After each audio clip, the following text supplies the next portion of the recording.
Tai aš esu Justė Tarvydė, esu Vilniaus dailės akademijos docentė ir doktorantė, dizaino krypties meno doktorantė ir taip pat mados magistratūros programos vadovė.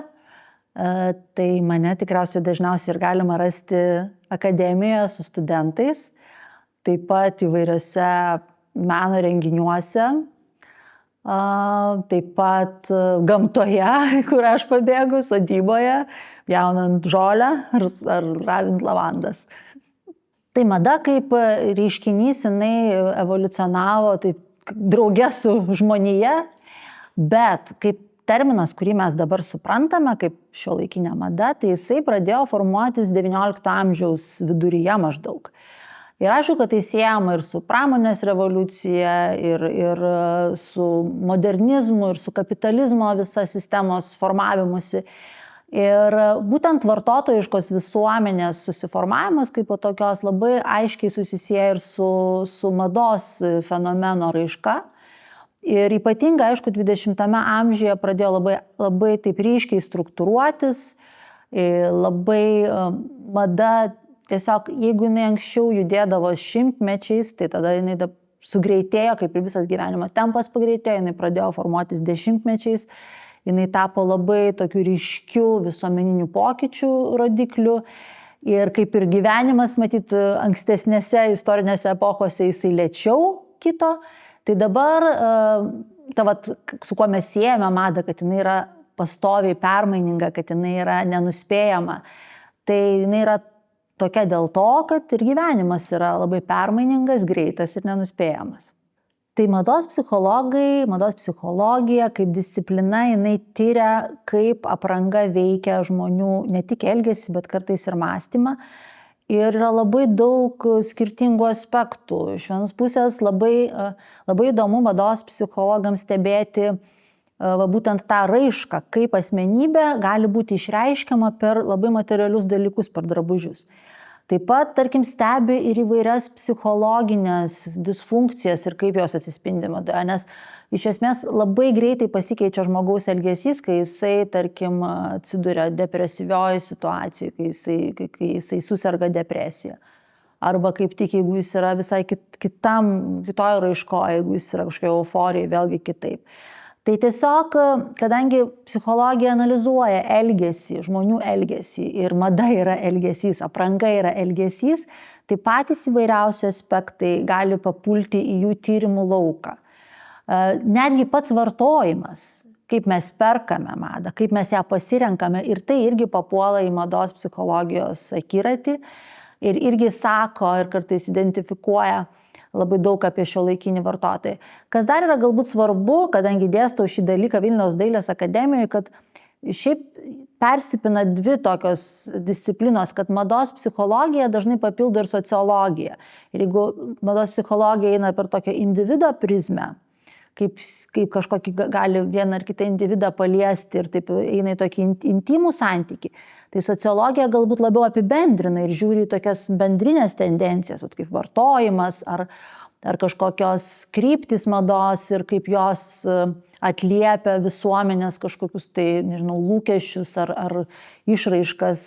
Kaip dabar, tarkim, mes gyvenam tokiam labai įtemptam periode, daug yra ir geopolitinių įtampų ir prieš tai buvo pandemija, tai visa tai irgi yra labai įdomiai stebima, kaip į tai reaguoja žmonės ne vien tik tai emocijomis, bet kaip kartais ir apranga signalizuoja tas reakcijas. Matom, tarkim, tas pats Ukrainos pavyzdys ir kaip Ukrainos vėliavas taiga patapo ne tik mados, bet ir aprangos detale, kur kiekvienas į atlapą įsisega ženkliuką ir tie priežastingumai yra įdomus mados psichologijai. Kad dabar darosi tokia situacija, kad visa mada tampa greitoji. Ne be kainos prasme, bet kaitos prasme.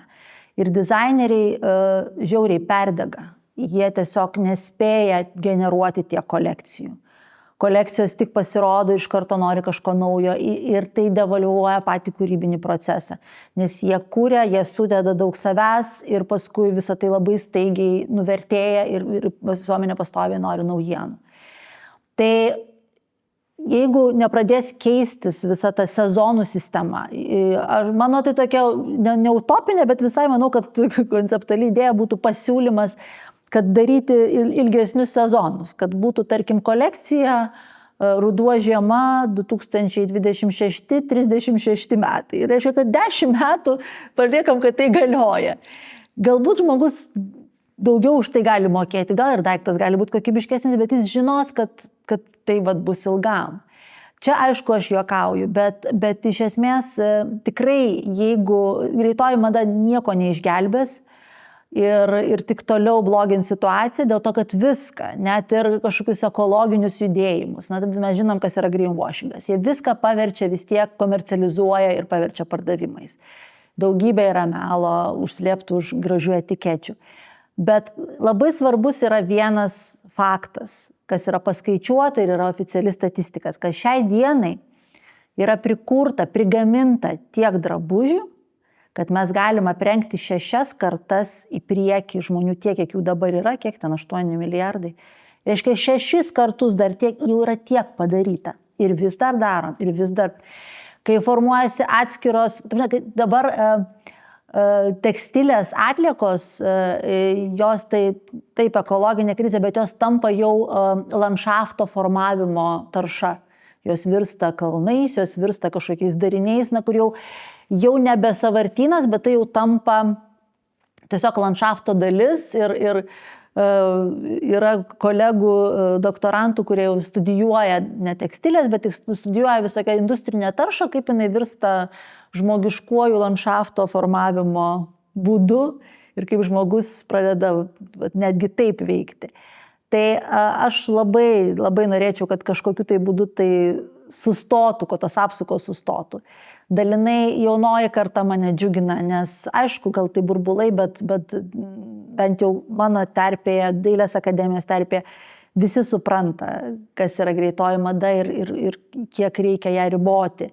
Mes auginame, dabar ugdome dizainerius jaunus, kurie nuo pat pirmo kurso galvoja, kaip kurti tvariai. Kaip kurti taip, kad būtų kuo mažiau atliekų, arba kaip kurti iš tokių medžiagų, kurios neterštų, arba kaip kurti tokį daiktą, kurį žmogus norėtų turėti ilgiau negu vieną sezoną. Tai aš manau, kad pokyčiai gali būti tik tokie sistemiški, po truputį dirbant su jaunimu ir ateinant naujai kartai kūrėjų ir naujai kartai verslininkų. Čia vienintelė tik tai spąstai, kad vis tiek viską valdo pelno troškulys. Ir kad vis tik tai ta finansinė pusė dažniausiai net ir labai idealistinės idėjas taip smarkiai nuginkluoja. Apie 21 amžiaus madą bus labai sunku, manau, kad istorikam kalbėti ir tikriausiai tiesiog pasikeis mados analizavimo, vertinimo sistema, nes tikrai jinai nebus kaip 20 amžiuje labai apibendrinanti, vien dėl to, kad mes gyvename labai fragmentuotoje visuomenėje, tai viskas yra fragmentai. Šiandien yra labai sunku pasakyti, bet galbūt, kai atsitrauksime per laiko atstumą, galbūt tiek fragmentai bus kaip kažkokios didelės dėlionės detalės ir galbūt pasimatys dėsningumai ir tam tikras paveikslas, kur link kas judėjo.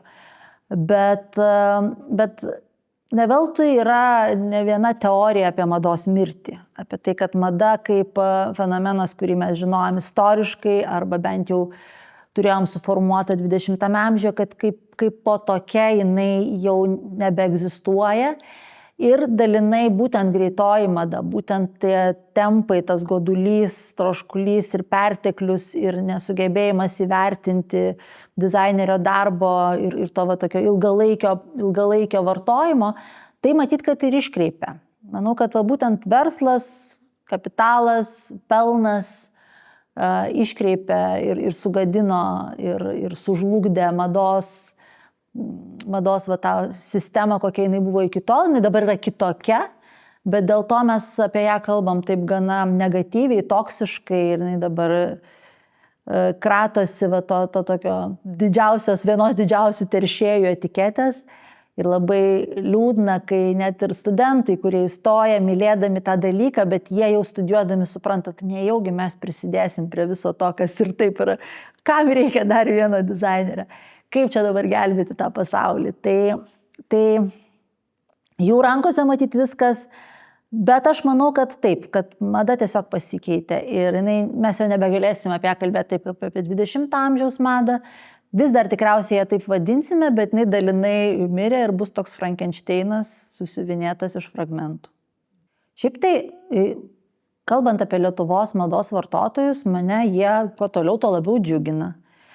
Vien jau dėl to, kad kažkuriuo momentu dabar negaliu pasakyti, poros metų tikriausiai bėgyje pasikeitė tas orientyras ir vis labiau Lietuvos mados vartotojai vartoja lietuvišką produkciją, ko labai ir norisi palinkėti, nes tik tai taip mes galim palaikyti ir išugdyti Lietuvos kūrėjus. Ir tai yra ir labai tvaru vartoti tai, kas kuriama lokaliai, čia kaip ir apie maistą, kuris lokaliai auginamas. Tai tas labai džiugina, nes ilgą laiką vyravo, kad visko norėjosi, kas yra iš vakarų. Ir viskas atrodė daug geriau ir prabangiau ir reikšmingiau, kas yra vakarietiška. Ir dabar jau taip nebeatrodo. Ir jaunimas prie to labai prisideda, bet smagu, kad jau ir vyresni, ir brandesni žmonės irgi tą pradeda įvertinti. Tai labai norisi palinkėti, kad to neapleistų ir vis labiau fokusuotųsi į vietinius kūrėjus ir juos palaikytų. Aišku, tai yra kartais originalesni sprendimai, bet tuo pačiu aš manau, jeigu galvoti apie daiktą ilgalaikiai perspektyvai ir pirkti jį ne vienam sezonui, tai tada ir pasikeičia tas mąstymas. Tai gal norisi palinkėti, kalbant iš tos mados antropologijos pusės, kad daiktus sureikšminti ir su jais užmegzti tokį ir asmeninį, ir intimų, ir emocinį santykį, reiškia juos mylėti, vertinti ir pirkti ilgam. Nes daiktai yra, drabužiai tame tarpe yra mūsų gyvenimo liudininkai, palydovai ir per juos mes patiriame gyvenimą ir kažkaip norisi, kad jie būtų už tai įvertinti, o ne išmesti. Ir tokį ugdyti sentimentalumą tam tikrą, kas aišku priešinasi tikriausiai madai, bet tuo pačiu manau, kad prasmės tada daugiau atsiranda mados vartojime ir santykėje su drabužiais.